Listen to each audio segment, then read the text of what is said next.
Québec libre. Exactement, ben merci. Ouais, surtout que c'est Chirac qui a dit ça. Comme... Ouais. Aïe! Les photos sont vraiment très drôles. Là, je peux. Ah, c'est pas juste Ouais. C'est excellent. Les Guignols de l'info, pourquoi la nuit blanche?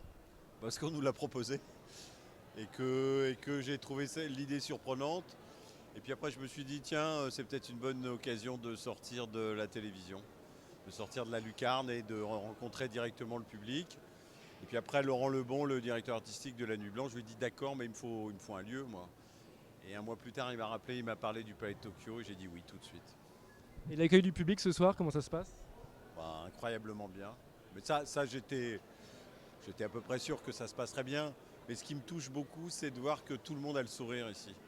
Et que, évidemment, en voyant le JT des Guignols, les gens se marrent, mais quand ils voient les objets, quand ils voient la façon dont ça se construit, quand ils voient le travail de toutes les équipes, quand ils voient les objets, tout ça rappelle tellement de souvenirs. Enfin, il y a quelque chose qui s'apparente au bonheur que j'aime bien. Il y a d'autres occasions dans l'année où on peut voir les marionnettes? Non. Et vous savez, en 25 ans d'existence, ça doit faire la deuxième fois qu'on sort. Donc c'est un événement rarissime, donc il faut en profiter. Alors un peu de sérieux maintenant. Nous accueillons Bertrand Delanoë, créateur de la Nuit Blanche. Monsieur Delanoë, c'est un événement important pour vous. Ah bah oui, la Nuit Blanche, c'est le grand moment de l'année pour moi. Hein. De toute façon, à part la Nuit Blanche, je vois pas ce que j'aurais pu faire d'autre, hein, vu que j'ai pas eu de ministère. Comment ça?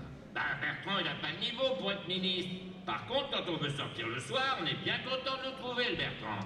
Oui, mais vous êtes maire de Paris, c'est pour ça. Oh oui, ça va, on le saura, je ne suis que maire de Paris. Mais c'est bien déjà. Oui, oui, c'est bien. Paris-Plage et la Nuit Blanche, c'est super. Je vais marquer l'histoire avec ça. Oh, j'en ai ras-le-bol de cette Nuit Blanche, moi. Bien, merci de nous accueillir au Palais de Tokyo, c'est un endroit magnifique, hein. Ouais? Ah bah moi, je trouve ça tout pourri. J'aurais préféré Matignon. La 11e édition de la Nuit Blanche a donc en partie investi le Palais de Tokyo. Je tiens à remercier chaleureusement Bertrand Delanoë. Oui, vous aussi, monsieur Chirac, vous aimez la Nuit Blanche. Ah, vous rigolez, j'adore. Ça fait 11 ans que Delanoë me fournit un alibi en béton pour pas rentrer à la maison voir maman. D'accord, mais vous faites la Nuit Blanche quand même? Ah, évidemment. Et vous avez commencé par quel lieu?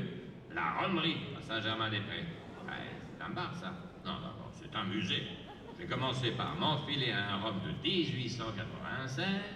Ensuite, j'ai enchaîné avec un cognac vieux de 200 ans. Une merde.